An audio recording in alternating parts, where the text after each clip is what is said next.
네, 오늘 하나님 말씀의 내용이 목자에 대한 것입니다. 우리가 지난주에 목자에 대한 내용을 함께 나눴습니다. 그렇죠? 지난주에는 저희 예비 목자들 17분을 또 새로 수료식을 하면서 하나님께 감사를 드렸고요. 또 우리 예수님께서 선한 목자이십니다 라는 내용에 대해서 저희가 함께 나눴습니다. 이 목자 되심에 대한 내용이 너무너무 중요하기 때문에 저희가 오늘 한 번 더 나누려고 합니다.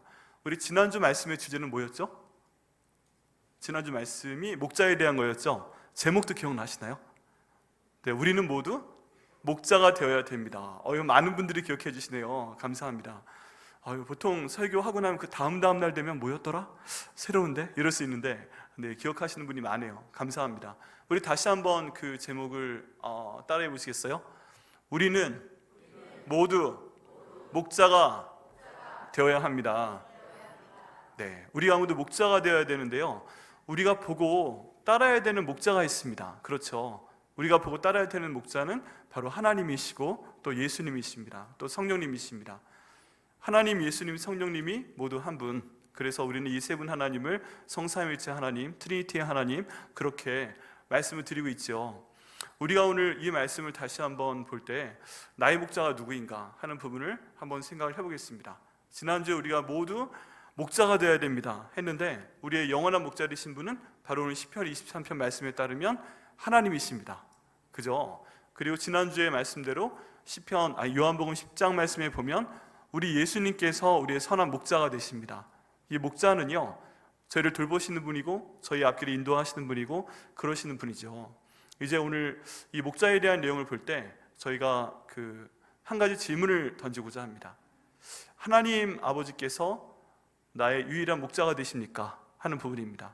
우리 이 내용을 한번 알아보겠는데요, 오늘 말씀을, 이 성경 구절을 다른 표현으로 한번 정리를 해보겠습니다. 그 표현은 뭐냐 하면, 하나님께서 나의 유일한 목자가 되시면 내게 부족함이 없습니다 하는 것입니다.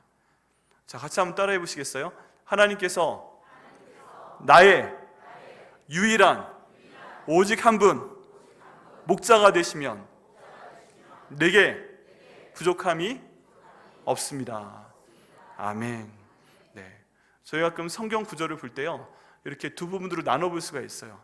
한 부분을 질문으로 만들고 또 한 부분을 답으로 저희가 찾아보는 것입니다. 근데 여호와는 나의 목자시니 내게 부족함이 없으리로다, 이 내용은요, 하나님이 나의 유일한 목자시면 내게 어떤 일이 벌어지겠습니까?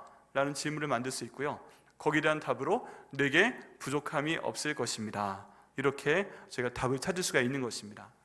우리 내용으로 먼저 저희가 유일하신 목자에 대해서 한번 먼저 생각을 해보겠습니다. 목자. 여러분, 지금 하나님께서 저희의 목자라고 합니다. 그리고 예수님께서 저희 목자라고 합니다.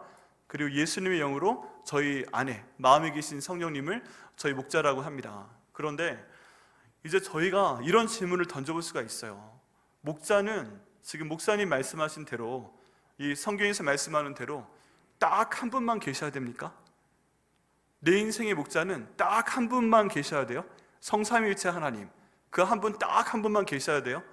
둘은 되면 안 돼요? 여러분 어떠세요? 이 질문에 대해서. 여기로 갈 땐 이 목자를 따라가고 저기로 갈 땐 저 목자를 따라가고, 목자가 좀 많을 수는 없나요?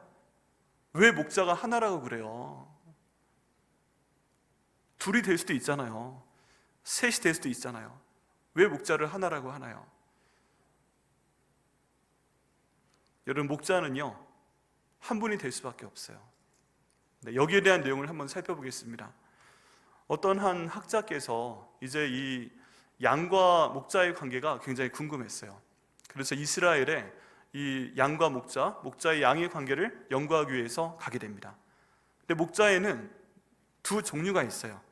첫 번째 목자는 아주 소수의 양, 한 10마리 이내, 이 정도의 목자만 관리하는 그런 목자입니다. 이런 분들은 집에서 멀리 나가지 않아요.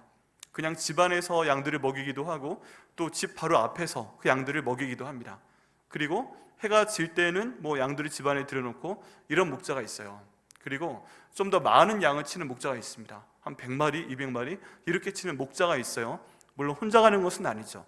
여기에 뭐 다른 그 개라든지 양치는 개라든지 이런 도움을 받기도 합니다. 이런 목자들은요, 양들을 데리고 산에 올라갑니다. 산에 올라가서 풀이 많은 곳을 찾아다니고 또 양에게 먹을 수 있는 물이 많은 곳, 호수가 있는 곳, 이런 곳들을 찾아다닙니다. 그리고 거기서 양들한테 풀을 먹이는 거예요. 이런 풀을요, 양들이 엄청나게 잘 먹습니다. 그래서 그 동네에 있는 다 풀을 뜯어 먹으면 또 다른 곳으로 데려가야 됩니다. 이건 굉장히 큰일이죠.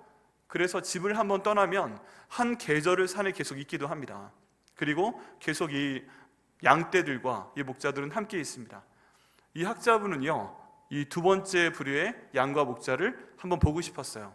그래서 찾아가게 됩니다. 그리고 함께 생활을 하게 됩니다. 그리고 목자는 저런 역할을 하는 것이구나, 생각하던 거랑 많이 다르네. 양들은 저렇게 목자의 보살핌을 받는구나. 양이 습성 가운데 이런 게 있었네, 신기하네. 이제 이런 것들을 하나하나 이분이 경험을 하게 됩니다. 그리고 아주 좋은 책으로 출판이 됐습니다. 근데 이분이요, 놀라운 경험을 하게 됩니다. 궁금해졌어요. 어떤 경험이냐 하면, 양들은 목자를 어떻게 알아보는가, 또 목자는 자기 양을 어떻게 알아보는가 하는 부분이었습니다. 그런데 이 질문에 대해서 답을 찾을 수 있는 그런 사건이 있었습니다. 그게 뭐냐면요, 양들에게 풀을 뜯기고 있었는데 갑자기 비가 오는 겁니다. 여러분, 이스라엘의 날씨는 좀 안정적이지 않습니다. 햇빛이 났다가 갑자기 먹구름이 몰려와서 막 비를 때리고 그런 경우가 있어요. 물도 갑자기 막 많아졌다가 갑자기 확 말라버렸다가 이렇습니다. 그런데 갑자기 비가 막 내리니까 근처에 있던 목자들이 자기 양을 데리고 한 동굴로 다 향하게 됩니다. 그냥 비가 오는데 꾸역꾸역 동굴로 천천히 가게 됩니다. 그런데 이분이 놀라는 거예요. 아니, 지금 동굴로 들어가고 있어요. 근데 어떤 한 목자의 양들만 글로 들어가는 게 아니라 여러 목자의 양들이 한꺼번에 그 동굴로 들어가는 것입니다. 동굴이 꽤 넓었던 모양이에요. 그래가지고요, 그 동굴에 수백 마리의 양들이 갑자기 가득 차게 됩니다. 또 여러 목자들의 양들이 거기 가득 찼다는 거예요. 이거 어떻게 하겠어요? 아니, 지금 양들이 다 섞여버렸네? 목자도 여럿인데 이 많은 양떼가 지금 여기 들어와 있는데 비가 올 때마다 이를 피하는 모양인데 이거 어떻게 하지? 목자가 양을 알아볼 수 있나? 지금 양들 섞이면 어떡하지? 그럼 살펴봤다고 합니다. 다른 목자마다 자기 양한테 무슨 표시를 해놨나? 꼬리에 무슨 염색을 해놨나?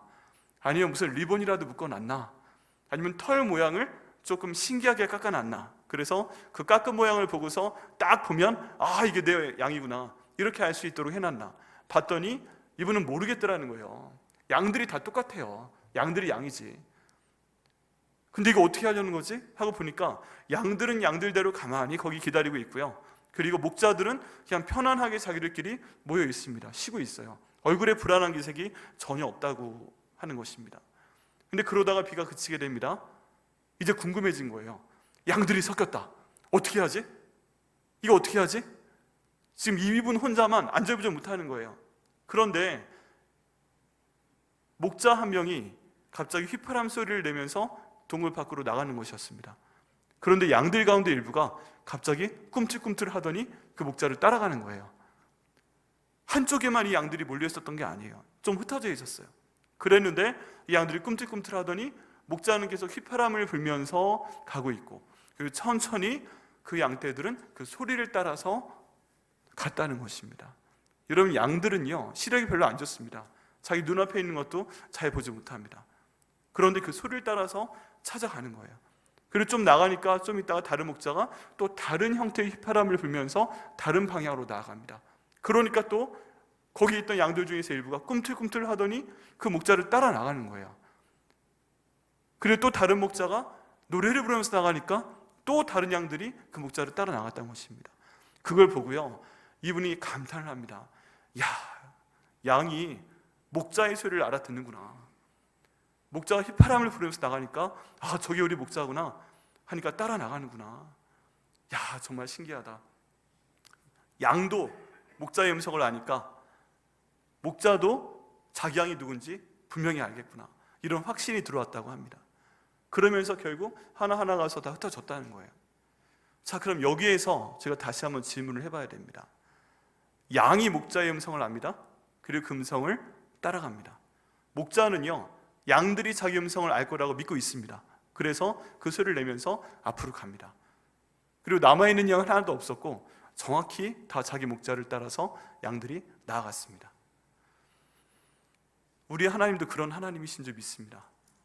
우리 하나님도 우리의 목자이심을 하나님이 알고 계시고요, 또 우리도 그분의 양임을 우리가 알고 있는 줄 믿습니다. 그래서 여러분, 하나님의 음성 알고 계시죠? 우리가 기도할 때 우리의 하나님, 우리 예수님, 우리 성령님이 우리에게 목소리 주시고 휘파람 부르시면서 이쪽으로 가야 되는 거야, 이렇게 인도하실 때 여러분 그 소리 다 듣고 계십니까? 이게 하나님의 음성이구나, 이게 하나님의 인도하심이구나, 그 목소리 들으면서 분명히 따라가고 계십니까? 답이 금방 안 나오십니까? 여기에서 저희가 질문을 던져볼 수가 있어요. 다른 목자를 따라가면 안 됩니까? 지금 내 목자가 휘파람 불면서 저쪽으로 가고 있어요. 근데 좀 가다 보니까 아리까리해요. 이게 내 목자의 휘파람 소리 맞아? 그리고서 저쪽으로 가는 목자가 휘파람 소리 내니까 저게 내 목자 같아 하고서 그쪽으로 따라갔다고 한번 생각을 해보시죠. 그럼 어떤 일이 벌어질까요? 이쪽 목자는 자기 양 한 마리 잃은 것을 알게 될 겁니다, 나중에. 근데 이 양이 잘못 알아들어서 따라간 그 목자는 이 양을 보고 어떤 생각을 할까요? 갑자기 배가 고파졌을 가능성이 있습니다.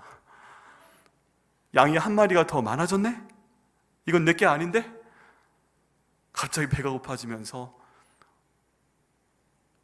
내가 너를 먹이는 게 아니라 너를 먹겠다 하면서 그 양을 먹을 수도 있어요. 숫자가 맞잖아요. 네. 이 숫자라면은 원래 그 양을 잃어버리면 안 됩니다. 근데 양이 늘어나면 새끼를 낳은 경우가 아니면은 뭐 남는 거잖아요. 그래서 목자가 처분할 수 있겠죠. 그냥 먹을 수 있습니다. 근데 먹는 목자는 좋지만 먹이는 양은 어떻게 돼요? 먹히는 거죠. 목자가 아닌 다른 그 사람을 목자로 따라갔다가 큰일을 당할 수 있다는 것입니다. 이것만 봐도요, 목자는 자기 목자를 따라가야 돼요. 그리고 그 목자는 한 명인 거예요. 한 명인 거예요.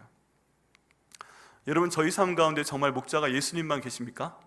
유일하신 목자가 하나님, 예수님, 성령님, 이 성삼위일체 하나님 한 분만 계십니까? 저희 삶을 보면 그렇지 않은 것 같아요. 우리가 하나님이 나의 유일하신 하나님이라면, 하나님이 단 한 분 하나님이 나의 목자이시라면 우리에게 부족함이 없다라고 합니다. 그런데 가만히 보면 우리가 한 분이신 하나님, 한 분이신 나의 유일하신 목자, 이분만 섬길 수 없도록 유혹이 우리 삶 가운데 존재합니다. 어떤 종류의 유혹이 있을까요? 하나님만 따라가야 될 것 같은데, 아니야, 나도 너의 목자야, 내가 너의 목자야, 나를 따라와야 돼, 이렇게 나를 부르는 그런 또 다른 거짓 목자들이 있습니다. 그 목자의 종류는요, 예수님께서, 복음서에 나와 있는 예수님께서 광야에서 받은 시험을 통해서 저희가 한번 생각을 해볼 수가 있습니다. 예수님께서 세상에 오셨죠. 그리고 하나님 일을 하시기 전에 40일 동안 하나님의 인도하심에 따라 금식하며 기도하십니다. 이건 40일 밤과 낮에 계속 물만 드시면서 기도하신 거예요. 잠도 안 주무신 것 같아요. 그러면서 하나님, 이제 드디어 내가 이 땅 가운데서 이 세상 사람들 위해 죽고 부활하고 이들의 주인이 되는 그런 일을 시작하려고 합니다. 아버지, 저에게 힘을 주옵소서. 제 힘으로 되는 것이 아닙니다. 하나님께 힘을 받기 위해서 예수님께서 이런 금식을 하십니다. 여러분, 그 베드로가요, 예수님의 사역에 대해서 사도행전에서 간증한 내용이 있습니다. 뭐라고 하냐면요, 하나님께서 예수님께 성령과 능력을 기름 붓듯 하셨음에 예수님께서 그 일을 하였다고 돼 있어요. 예수님도 하나님이신데 이 예수님께서도 일하실 때 자기 혼자 갖고 있는, 자기만의 힘으로 갖고 있는 하나님의 아들로서의 그 능력을 가지고 일하셨다고 돼 있지 않아요. 하나님의 아들이신데도 이분이 하나님의 일을 하기 위해서 하나님께 기도하시고, 이렇게 40일 동안 기도하시고, 또 새벽에 일찍 일어나서 새벽 기도하시고, 또 밤새워 기도하시고 하면서 하나님께 기도하였을 때 하나님께서 하나님의 뜻을 말씀해 주십니다. 이게 내 뜻이야, 이렇게 해야 돼. 그럼 제가 무슨 능력을 갖고 할 수 있겠습니까? 저는 능력이 없는데요. 그렇지 하고 성령과 능력을 예수님께 기름 붓듯 하셔서 예수님도 이 땅 가운데서의 모든 일을 할 수가 있었다고 사도 베드로가 고백하고 있어요. 그걸 보면요, 예수님께서도 자기의 능력으로 이 땅 가운데서 일을 할 수 없었다면 우리도 마찬가지입니다. 내가 어떤 일을 하던 내 힘 가지고 할 수 있는 게 없는 거예요. 별로 없는 게 아니라 아예 없어요. 그냥 하나님께서 성령과 능력을 주시고 나에게 힘을 주시고 길을 열어주시고 물질 주시고 이 문 열어주시고 시험에 합격하게 하시고 그리고 직장의 문을 열어주시고 좋은 사람 만나게 하시고 결혼하게 하시고 직장에서 승진하게 하시고 사업도 잘 되게 하시고 그걸 하나님께서 성령과 능력으로 기름 붓게 하셔야 우리가 할 수 있는 것을 믿습니다. 이게 하나님께서 말씀하시는 내용입니다. 그런데 이 예수님께서도 그렇게 기도하시면서 하나님께 40일을 드리셨습니다. 근데 이 모든 기도를 마치신 후에 마지막 날에 사탄이 친히 예수님께 와서 시험을 합니다. 제가 왜 친히라는 단어를 굳이 붙여놓냐? 여러분 구분하셔야 됩니다. 성경 가운데 하나님께 반역한 사탄은 하나예요. 사탄은 하나예요. 근데 마귀는 많아요. 마귀는 이 사탄의 졸개들이에요. 그래서 마귀는 많은데 사탄은 하나예요. 다른 경우에 마귀들이 시험한다 이런 내용은 있는데 사탄이 직접 와서 시험한 건 예수님밖에 없어요. 근데 이 예수님 40일 금식하고 나서 사탄이 와서 예수님을 직접 시험합니다. 세 가지 주제를 가지고 시험을 해요. 이게 얼마나 중요하면 그 많은 주제들 가운데서 세 가지 주제를 가지고 예수님께 시험을 했을까요? 첫 번째 시험의 주제는 뭡니까? 먹고 사는 문제에 대한 것입니다. 예수님께서 40일 동안 금식을 하셨잖아요. 그러니까 얼마나 시장하시겠어요? 여러분 40일 금식한 분 보셨나요? 40일 금식한 분? 여러분 40일 금식하면요 아무리 몸이 좋으신 분이라도 이 뼈밖에 안 남습니다. 그리고 뭔가 말을 하면 바람소리밖에 안 남습니다. 바람소리만 나와요. 하하 소리밖에 안 나와요. 그리고 잘 움직이지도 못해요. 이제 그런 분인데 먹을 것이 먹고 싶겠는가? 먹을 것이 먹고 싶지는 않습니다. 여러분 금식을 해보시면요 3일째 될 때까지가 제일 힘들어요.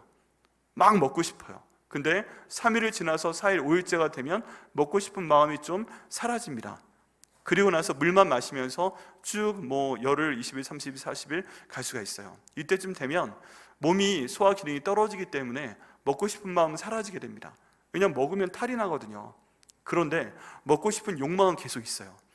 그래서 금식기도 사흘을 해보면 사흘 내내 주님 바라면서 기도해야 되는데 그 주님 앞에 먹을 게 막 이렇게 보입니다. 짜장면도 보이고 삼겹살도 보이고 피자도 보이고 피자를 많이 먹어야 인생이 핀다는데 내가 지금 이걸 못 먹고 이게 무슨 일이야 지금 이러면서 기도를 해야 되는데 눈만 감으면 먹을 게 막 눈앞에서 깜빡깜빡합니다. 그래서 내가 3일 금식 마치고 3일 죽 먹고 그 다음에 내가 반드시 가서 그걸 먹으리라 했는데 원래 생각했던 것보다 그만큼 못 먹어요.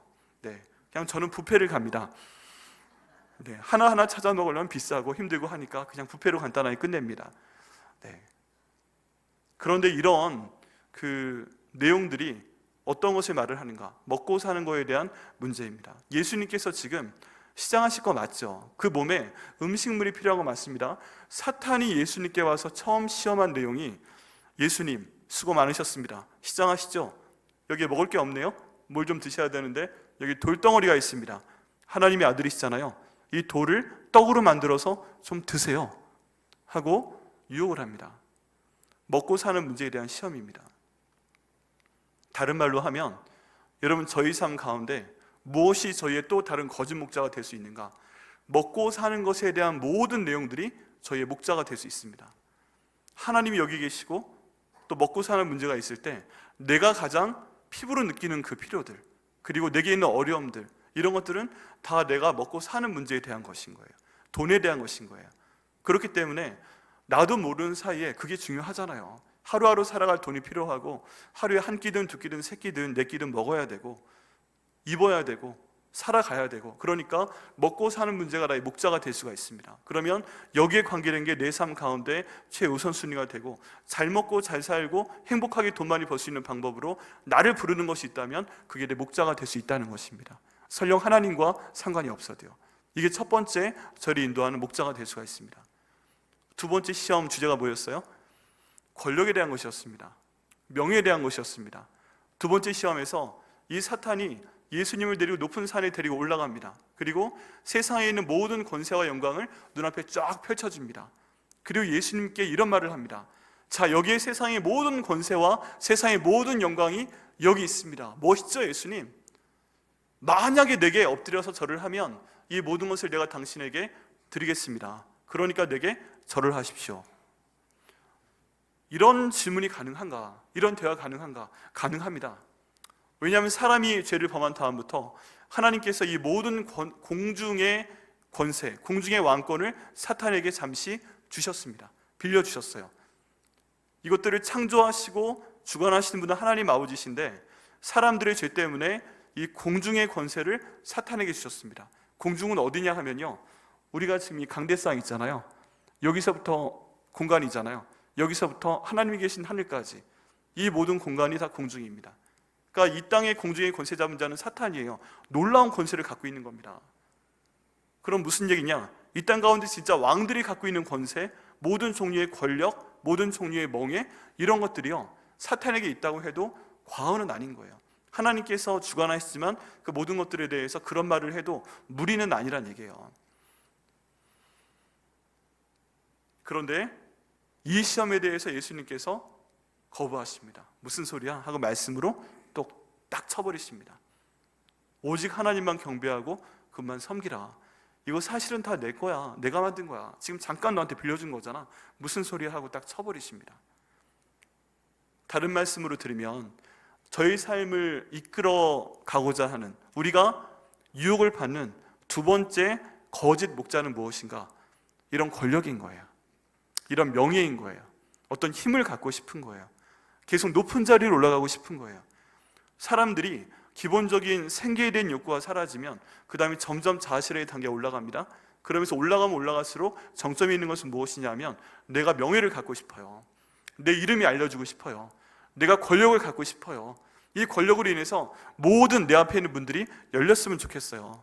비행기를 탈 때 굳이 거기 안전 검사 안 받고 딱 통과하고 싶고, 비행기 내리면 그냥 따로 빠져나가고 싶은 뭐 그런 권력. 어쨌든 모든 것들이 편하게 내 앞에 열리는 그런 권력, 내 이름만 대면 그냥 모든 것들이 일사천리가 되는 그런 권력과 그런 승진, 이런 것들을 저희가 원할 수 있다는 것입니다. 어느 정도의 먹고 사는 문제가 해결이 되면 이런 것들이 저희 눈앞에 있고요, 이것들을 갖고 싶어 합니다. 사람들이 내 이름을 알아주기 원합니다. 사람들이 내 얼굴을 알아주기 원합니다. 이게 저희의 목자가 될 수 있어요. 그래서 그렇게 되기 위해서 저희가 많은 노력을 하게 됩니다. 이게 비록 예수님과 하나님과 성령님과 상관이 없어도 우리는 이것들을 따라가게 됩니다. 그리고 목숨 걸고 직장에 있을 때는 최고로 승진하기 위해서, 또 사업을 하게 되면 정말 잘 알려진 성공한 사업가가 되기 위해서, 학자가 된다면 정말 유명한 학자로 아주 훌륭한 책을 쓰기 위해서 우리 많이 노력들을 하고 있습니다. 근데 이게 그냥 일반적으로 따라가는, 살아가는 가운데 내가 얻을 수 있는 게 아니라 나를 이끌어가는 목자가 될 수 있어요. 거짓 목자. 승진해야지, 올라가야지, 좋은 직장 들어가야지, 뭐 이런 식으로 해서 우리를 유혹할 때 그래 그쪽에서 나오는 휘파람 소리 듣고요, 저희가 그것을 따라갈 수가 있습니다. 세 번째 내용은요, 세 번째 시험입니다. 세 번째 시험에 이 사탄이 성전 꼭대기로 예수님 데리고 올라가서 여기서 떨어지라고 얘기를 합니다. 예수님, 여기 떨어져 보십시오. 점프해 보세요. 하나님의 아들이시잖아요. 그러면 하나님의 아들이시니까 천사들을 보내서 예수님이 땅이 닿기 전에 딱 잡아서 살려주실 거 아닙니까? 그럼 여기가 어디입니까? 성전 아닙니까? 성전. 지금 메시아로 오시는 거잖아요.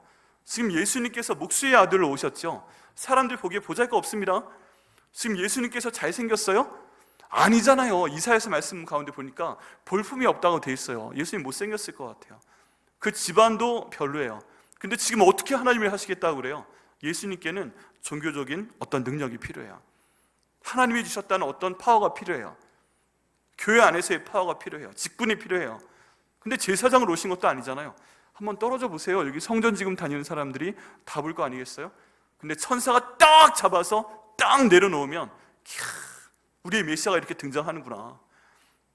제사장들이 나와서 절을 할 것이고, 여기 하나님께 예배하러 온 사람들이 드디어 우리 메시아가 나타났다. 저 기적을 봐라. 성전에 떨어졌는데 천사가 잡아서 저렇게 안전하게 땅에 사뿐하게 착지를 시켜주시는 저분이 바로 메시아구나. 이렇게 될 거 아닙니까? 좀 해보십시오. 이런 것들은 무엇일까요? 교회랑 관련된 거니까 교회랑 관련해서 한번 생각을 해보죠. 어쩌면 교회 가운데서 갖고 있을 수 있는 그런 교회 안에서의 권력일 수 있어요. 어쩜 교회에서 그냥 담임 목사로서 그런 힘을 갖고 싶어 할 수도 있어요. 또 부목사님들은 부목사님대로 그런 힘, 능력 갖고 싶어 할 수 있어요. 우리 장로님들, 권사님들은 그분들대로의 권한, 명예 이런 것 갖고 또 뭔가 하시고 싶어 하실 수 있어요. 그런데 이런 모든 상황 가운데서 예수님께서 말씀하시는 것은 뭐예요? 오직 그렇게 하지 마라, 사탄아 물러가라, 그렇게 말씀하셨습니다. 모든 내용 가운데 볼 때 이해가 돼요. 먹고 사는 거 중요해요. 권력, 명예 중요해요. 교회 안에서 그렇게 인정받고 하는 건 다 중요해요. 그런데 이 모든 것들이 거짓 목자라는 것입니다. 중요하기 때문에 예수님이 시험을 했는데 예수님께서는 더 말씀으로 이것을 이겨버리셨습니다. 제가 질문을 던질 수 있어요. 먹고 사는 거 중요해요. 돈과 명예와 권력, 유명해지는 거 중요해요. 그런 교회 안에서 인정받는 거 중요해요. 이건 나쁜 거예요? 나쁜 거 아니에요. 그런데 만약에 이 거짓 목자들을 섬기면서 내가 따라가잖아요. 이걸 내가 따라가기 위해서 이쪽에 있는 진정한 목자이신 하나님을, 예수님을, 성령님을 이용하면 안 돼요. 우리의 목자는 하나님, 예수님, 성령님, 이분이 진정한 유일한 목자이신데 이분을 따라갈 때 기도하면 이런 것들을 주시는 것은 당연한 거예요. 여기 있는 이런 것들은 우리 하나님, 예수님, 성령님을 목자로서 따라갈 때 하나님께서 주시는 상급이에요. 성경에 나와 있어요. 주실 거라고. 그런데 이쪽 목자를 따라가게 되면 우리 하나님, 예수님, 성령님과 멀어질 수 있어요. 그러면서 두 곳의 목자를 동시에 섬기고 싶어요. 하나님, 좀 도와주세요. 이거 가질 수 있도록. 그러면서 어느새 이쪽을 수단으로 이용할 수 있어요. 하나님, 제가 이런 먹고 사는 문제가 있습니다. 도와주십시오. 예수님의 이름으로 기도합니다 하면서 예수님의 이름을 수단으로 사용할 수 있습니다. 하나님, 제가 이런 권력을 갖고 싶어요. 이런 명예를 갖고 싶어요. 예수님의 이름으로 기도합니다. 수단으로 삼을 수 있어요.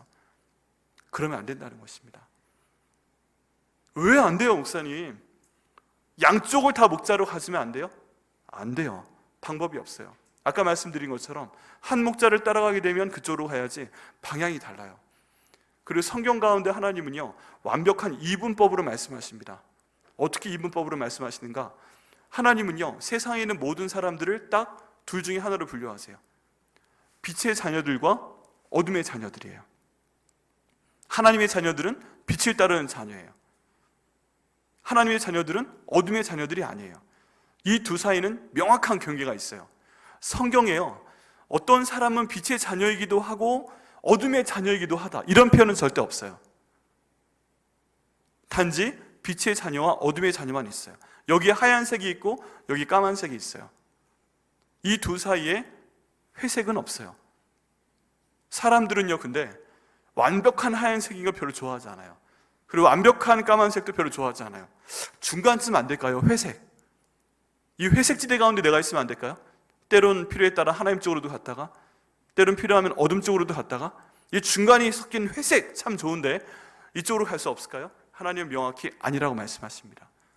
그래서요, 성경에서도 천국과 지옥 두 개가 있는 거예요. 예수님의 죽으심과 부활하심과 그 주인 되심을 믿고 천국 가는 사람이 있고, 그거 못 믿고 지옥 가는 사람 둘 중에 하나예요. 중간에 믿다 말아서 중간 어디인가에 있는 그런 거 성경에는 없어요. 명확히 해야 됩니다. 그건 무슨 얘기예요? 목자는 한 분이라는 뜻이에요. 오직 한 분 목자만 저희가 따라가야 된다는 뜻입니다. 그분이 누구예요? 오늘 본문의 말씀처럼 그분이 하나님이고, 그분이 예수님이고, 그분이 성령님이라는 뜻입니다. 그래서 이 한 분이 나의 유일한 목자이시다, 우리가 결정하고 그분의 말씀을 따라갈 때, 여기 있는 세 가지 있잖아요. 먹고 사는 것, 명예의 문제, 또 다른 문제, 이런 것들은 다 따라오게끔 하십니다. 목적과 수단이 바뀌면 안 돼요. 이게 지금 본문에서 말씀하고 있는 첫 번째 내용입니다. 그러면 오늘 본문에서 말씀하고 있는 내용 가운데 우리 하나님을 유일한 목자로 만들기 위해서 우리가 무엇을 생각해야 되는가? 첫 번째는요, 이 유일하신 목자이신 하나님, 예수님, 성령님과 나와의 관계입니다. 여러분, 우리 삶 가운데 모든 것은 나와 관계가 있어야 돼요. 나와 관계가 없으면 아무 소용이 없어요. 내 거여야 돼요. 아주 훌륭한 분이 나와 무슨 관계가 있어야 되고요. 어떤 물건이 있으면 내 소유해야 돼요. 그래야 의미가 있는 거예요. 여러분 TV에 보면 아주 멋있는 데 가면 되게 좋잖아요. 좋지요. 뉴욕 가보면 좋을 것 같잖아요. 좋지요. 처음에 가면 굉장히 멋있습니다. 제가 몇 번 갔어요. 그런데 처음 갔을 때 너무 좋았어요. 야, 이 엄청난 건물들. 그래서 건물들 서져 있고 저게 그 유명한 뭐 트럼프 타워야 그러면서 그 앞에 가진 표정으로 사진 다 찍어보고 여기 가보고 저기 가보고 뭐 자유여신상 배로 타고 가보고 그 앞에서도 사진 찍고 뒤에 사진 찍어보고 다 해봐요. 그런데 그게 의미가 없어요. 가야 돼요. 이제 거기 한 달, 두 달 있다 보면 돈이 없으면 노숙해야 되는 상황이에요. 그 땅이 저랑 아무 관계가 없더라고요. 나의 뉴욕 이런 얘기 하지 못해요. 나는 뉴욕을 아는데 뉴욕은 저를 몰라요. 굉장히 아름다운 뭐 람보르기니 이런 차가 있잖아요. 그런 차가 뉴욕 가니까 있더라니까요. 그래가지고 너무 신기해가지고 제가 또 사진 찍었죠. 근데 그 차가 제 거예요? 놓고 떠나야 돼요. 아마 그 주인이 있었으면 빨리 가라고 째려봤을 것 같아요. 놓고 떠나와야 돼요. 내게 아니에요. 한번 볼 땐 좋은데 나랑 아무 상관이 없어요. 아주 위대한 사람? 나는 그 사람을 아는데 그 사람은 나를 모르면 아무 상관이 없어요. 근데 여기 있는 다윗이 나의 하나님이라고 지금 고백하고 있잖아요. 여러분 세상에 있는 어떤 사람보다 우리 하나님이 더 위대하시잖아요. 성경대로 하면 모든 우주를 만드신 분이잖아요. 모든 것들을 주관하시는 분이시잖아요. 내가 누워있을 때도 내 심장이 뛰는 거 아시고 모든 혈액을 주관하고 계시고 머리카락 개수까지 아시는 분이 바로 하나님 아버지시잖아요. 그렇다면 이 하나님이 나와 멀리 계신 하나님이면 문제예요. 상관이 없으니까. 그런데 오늘 말씀 가운데 보니까 다윗이 뭐라고 고백해요? 하나님이 나의 하나님이다. 나의 하나님이다. 그 하나님이 내 하나님이야. 여러분 이건 정말 끝내주는 얘기입니다. 세상에 있는 어떤 위대한 사람도 나와 관계가 없는데 이 모든 것들을 창조하시고 주관하신 하나님이 나의 하나님, 나의 예수님, 나의 성령님 이렇게 고백할 수 있다는 것은 엄청난 거죠. 다윗이 그 공로가 있어요. 이 다윗 앞에 얼마나 위대한 사람들이 많았습니까? 아브라함과 이삭과 모세와 여호수아와 뭐 많은 위대한 사람들이 있었는데 이 사람들은 하나님이 너무 멀었어요. 내가 잘하면 상 주고 잘못하면 벌 주는 하나님이었어요. 그래서 나의 하나님 사랑합니다 이런 고백 한 번도 드린 적이 없어요. 근데 여기 있는 다윗만은 이 한 사람만은 무슨 표현을 썼는가? 하나님, 나의 하나님이라는 표현을 씁니다. 여러분 저희가 이 고백을 받아들여야 됩니다. 하나님, 예수님, 성령님을 나의 목자로 삼기 위해서는 내가 나의 하나님이라고 고백할 수 있어야 돼요. 나의 예수님, 나의 성령님 고백할 수 있어야 돼요. 같이 한번 해보시겠어요? 나의 하나님, 나의 예수님, 나의 성령님. 여러분 이거 습관으로 만드시길 바랍니다. 그냥 하나님 부르지 마시고요. 나의 하나님, 나의 예수님, 나의 성령님 부르셔서 습관으로 만드세요. 하나님께서 놀라운 일을 행하실 줄 믿습니다. 두 번째는 목자라는 단어인데요. 여러분 이 목자는 우리가 보면 그냥 목자인 것 같잖아요. 신분일 것 같잖아요. 신분의 목자는 그냥 직업이라면 목자인데 양을 잘 안 돌봐도 괜찮아요. 그죠? 자, 목사인데 목사가 직업이고 그냥 목사로서 역할을 잘 안 해도 뭐 크게 상관없어요. 근데 여기 있는 목자라는 이 단어는 행동이 끊임없이 이어지는 것을 나타냅니다. 목자가 양을 돌볼 때 먹을 것을 주고 물을 마시게 하고 돌봐주고 혼자 도망가면 가서 잡아오고 잠잘 때 돌봐주고 털을 깎아주고 이 모든 동작이 연속된 것을 말하는 것입니다. 구약 성경에 나와 있는 목자라는 단어는 다 고편으로 썼어요. 연속된 동작이에요. 그러면 얼마나 이게 가슴 벅찬 건지 몰라요. 내가 이렇게 서 있을 때도 내 목자이신 하나님은 지금 뭐라고 계세요? 내 혈액순환이 되는 걸 보고 계시고 내 몸의 모든 그 상태를 보고 계시고 내 머리카락까지 세고 계시고 불꽃 같은 눈동자로 나를 바라보고 계시고 지금 지켜주고 계시다는 것입니다. 이 동작을 끊임없이 하고 계시는 게 이 목자라는 단어예요. 신분이 아니에요. 지금 그렇게 나를 돌보시고 계시다는 거예요. 그럼 이 목자가 누구라고요? 바로 나의 하나님이시고 나의 예수님이시고 나의 성령님이시다. 우리가 이걸 믿어야 됩니다. 그럼 끊임없이 나를 도우시기 위해서, 돌보시기 위해서, 키우시기 위해서, 치료하시기 위해서 이렇게까지 나와 함께 계신 분이 나의 목자라면 내가 해야 될 건 뭐예요? 바로 이 목자 되신 분께 하나님 이것 좀 어떻게 해주십시오 기도하는 것입니다. 왜냐하면 그분이 그걸 하시는 게 그분의 일이니까 그렇게 기도하면 되는 것입니다. 그래서 목자라는 의미 아는 게 중요하고요. 세 번째는요, 부족함이 없다라는 내용인데요. 하나님께서 나의 유일한 목자이시면 결과가 뭐라고요? 내가 부족함이 없을 것입니다 라고 되어 있잖아요. 여기는 부족함이라는 단어는 창세기에 나와 있는 어떤 이미지하고 관련이 됩니다. 어떤 이미지이냐 하면요, 하나님께서 사람들이 죄를 지어서 이 땅 가운데 홍수를 주셨잖아요. 그 당시의 표현을 보면 개정 말고 이전판에 보면 죄가 관용하였다라는 표현이 있습니다. 근데 관용하였다라는 표현은 어떤 뜻이냐면, 우리가 숨을 쉬잖아요. 산소를 들이키고 또 내뱉습니다. 근데 산소를 들이킬 때 산소가 화학기호로 O2 이렇잖아요. 그럼 여기에 죄가 딱 붙어 있다는 거예요. 우리가 숨을 하고 들이키는데 죄가 붙어 있어요. 그리고 내뱉을 때도 죄가 붙어 있어요. 그 정도로 세상에 죄가 가득 차 있어요. 이걸 보고서 하나님이 도저히 안 되겠다 생각해서 홍수를 보내서 이 땅에 있는 사람들을 멸하신 것입니다. 그런데 바로 그때 물이 1년 정도 이 세상에 있었거든요. 근데 이 물이 서서히 줄어들더라, 빠져나가더라, 이런 표현이 있습니다.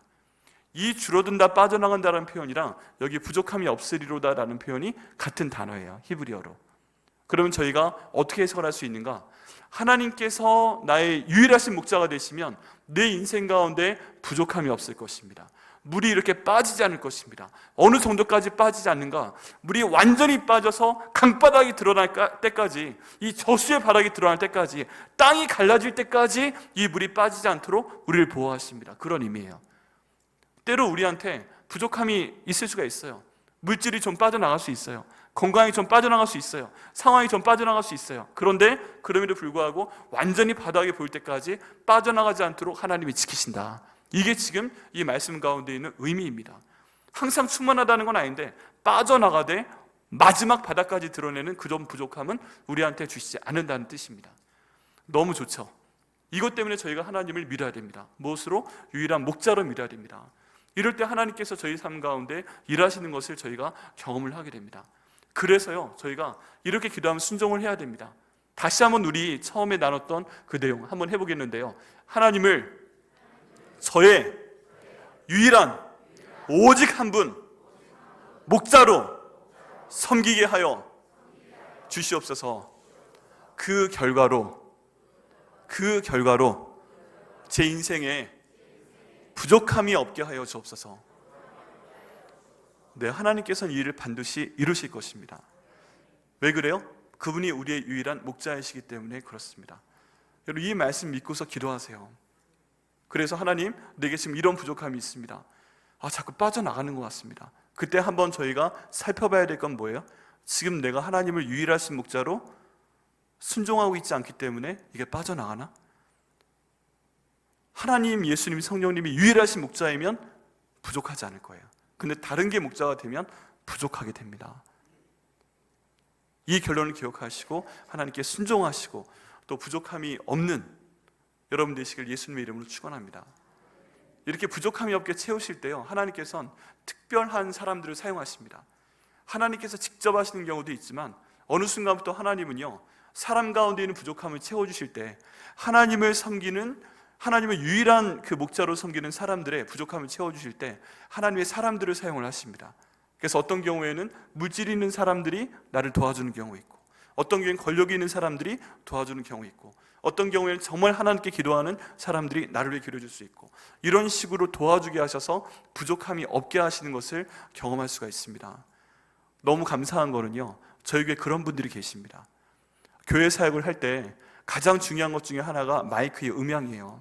그런데 교회는 큰데 좋은데 이 음향 때문에 제대로 사역하지 못하시는 그 목사님들 교회들이 참 많이 있습니다. 부족함이 있는 거죠. 그때 하나님께 부르짖습니다. 하나님, 우리 교회 음향이 이렇게 안 좋습니다. 자꾸만 이 울리는 소리가 하우링이 납니다. 말씀을 전해도 듣기 싫고 찬양을 해도 소리가 울리고, 하나님, 그 마이크 때문에 예배가 드려지지 않습니다. 이렇게 하나님의 종들이, 교회가 하나님께 울부짖을 때 하나님이 저희의 유일한 목자가 되시는데 왜 이런 부족함이 있습니까? 했을 때요, 그런 상황을 하나님께서 돕기 위해서 하나님의 사람들을 보내주십니다. 근데 그런 분들이 저희 교회에 계세요. 포내 선교회라고 하는 분이고요, 하나님 말씀은 선포하내에서 포와 내가 합쳐서 포내 선교회라고 합니다.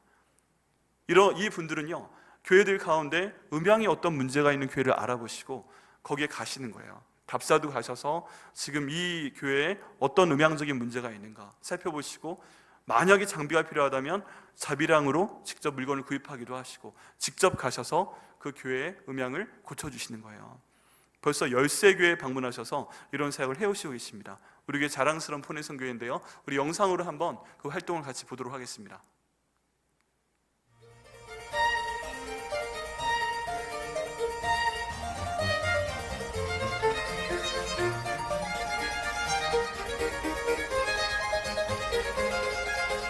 반갑습니다.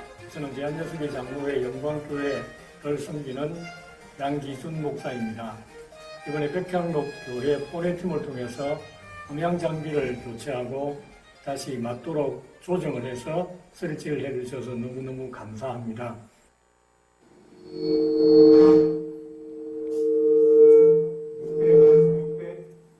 나의 왕 나의 하나님이여, 내가 부르짖는 소리를 들으소서. 내가 주께 기도하나이다. 지각이 있어 하나님을 찾는 자가 있는가 보리 하신즉 다 치우쳐 함께 들어온 자가 되고 선을 행하는 자가 없나니 하나도 없도다. 앞으로도 우리 교회 성도들이 이제 말씀을 들을 때에 집중해서 말씀을 잘 듣고 그리고 그 말씀대로 살아서 변화된 삶을 통해서 하나님께 영광을 돌리는 그런 우리 교회와 성도들이 되기를 소망합니다. 다시 한번 백향목 교회 포내팀에게 깊은 감사와 또 하나님께 감사를 드립니다. 감사합니다.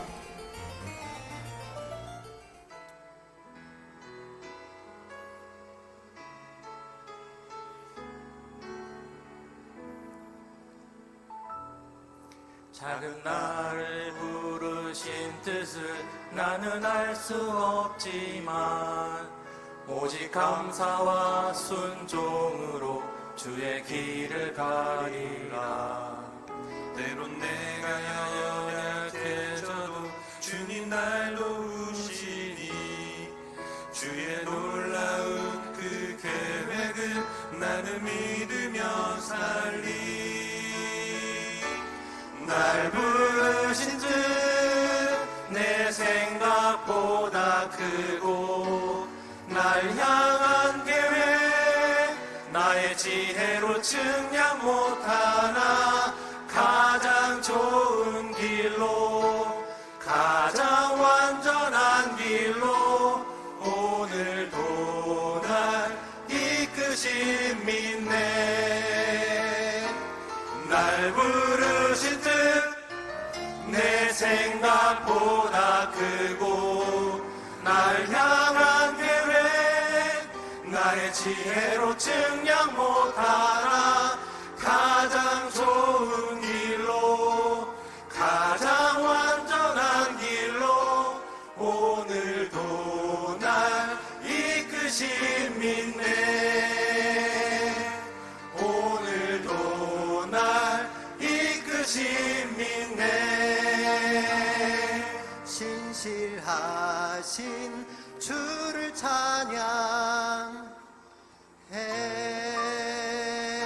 네, 우리 하나님과 포내성 교회의 감사로 박수로 감사드리겠습니다. 네, 하나님께서 저희 유일한 목자가 되시기 때문에 저희에게 부족함이 없게 하실 줄 믿습니다. 근데 저희가 두 가지로 생각을 해야 됩니다. 하나님, 저희에게 이런 부족함이 생기지 않도록 하나님의 사람들을 통해서 저희를 도와주시옵소서 하는 기도 해야 되지만, 하나님, 이런 부족함이 있는 사람들에게, 특별히 하나님을 유일한 목자로 섬기는 사람들에게 저희가 그들의 부족함을 세울 수 있는 그런 저희와 저희 가정과 교회가 될 수 있도록 저희도 사용하여 주옵소서. 주는 자가 받는 자보다 복이 있다, 그런 말씀이 있는 것처럼 하나님, 저희도 사용하여 주옵소서. 근데 저희 위에 계신 저희 방송팀이 이 일을 감당해 주셔서 너무너무 감사합니다. 정말 간절히 바라기에는 하나님, 저희 개인과 가정과 저희 백향목교회가 이렇게 하나님의 인도하심을 따라 하나님을 유일한 목자로 섬기는 우리의 성도 가운데 부족함이 있는 분들, 또 이 지역사회 기흥과 용인과 경기도 가운데 있는 부족함이 있는 분들, 또 우리나라 가운데 있는 부족함이 있는 분들, 온 세계 가운데 있는 부족함이 있는 선교사님들, 특별히 우리가 파송하고 지금 기도하고 있는 임재영 선교사님, 이철 선교사님, 이준욱 선교사님의 모든 가정과 사역에 대해서 부족한 것을 주님 채워줄 수 있는데 쓰임받도록 하여 주옵소서. 이런 기도를 드리게 됩니다. 하나님, 주님 역사하여 주옵소서. 이 모든 것들을 기도하시고요, 함께 응답을 체험할 수 있는 우리 모두가 되었으면 합니다.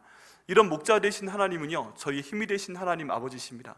이 목자 되신 분은요, 항상 저에게 혼을 내시고 항상 저희에 대해서 안 좋은 말씀하시고 그러신 게 아니라 저에게 힘을 주십니다. 하나님이 저희 유일한 목자가 되신다면 저에게 부족함이 없고요, 그 모든 상황이 저에게 힘이 됩니다. 그런 분이 저희 요새가 되시고 산성이 되시고 모두 어두운 상황 가운데 저희가 피할 바위가 되십니다.